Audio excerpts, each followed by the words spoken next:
molto discosto dalla macchina Loredan S. Gli altri sono perfettamente allineati, anche quelli della prima fila. Ora si ritrae Ninfa Yes. Macchina che lascia i concorrenti con Navarone che dall'esterno veloce a cercare di assumere il comando delle operazioni. Così è.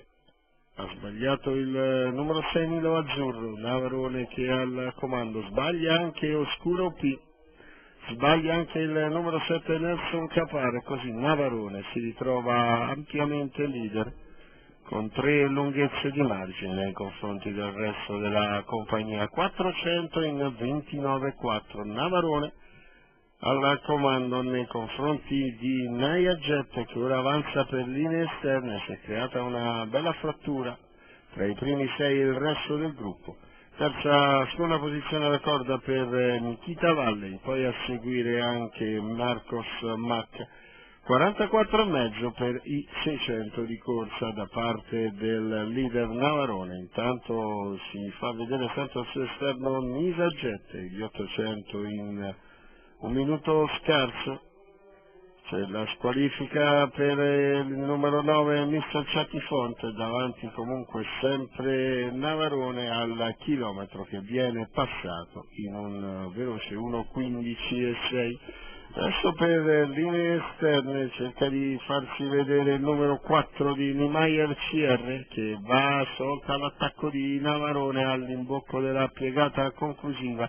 3/4 di miglia in 1:31 appena abbondanti per Navarone che conduce nei confronti di Niemeyer, quindi ancora Nikita Valley, poi il numero 7 di Nelson Capar ripete l'errore Nilo di Azzurro quando si va all'ingresso addirittura d'arrivo con Navarone al comando. Si prova per linee interne il numero 3 di Nikita Valley rispetto agli altri. Nikita Valley che passa su Navarone, ma arriva anche Marcos Mack. Nikita Valley che nel finale si difende da Marcos Mack e ancora Navarone per il terzo.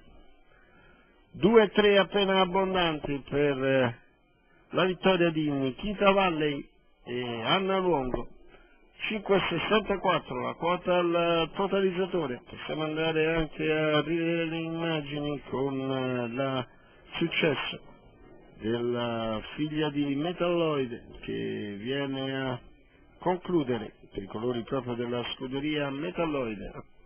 La quota anche interessante, il tempo al chilometro che è di 1:17,1. Qui vediamo gli ultimi metri con Nikita Valley che esce dalla scia di Navarone e nel finale viene a prendersi il successo nei confronti di Marcos Mack che guadagna ma può essere solo secondo.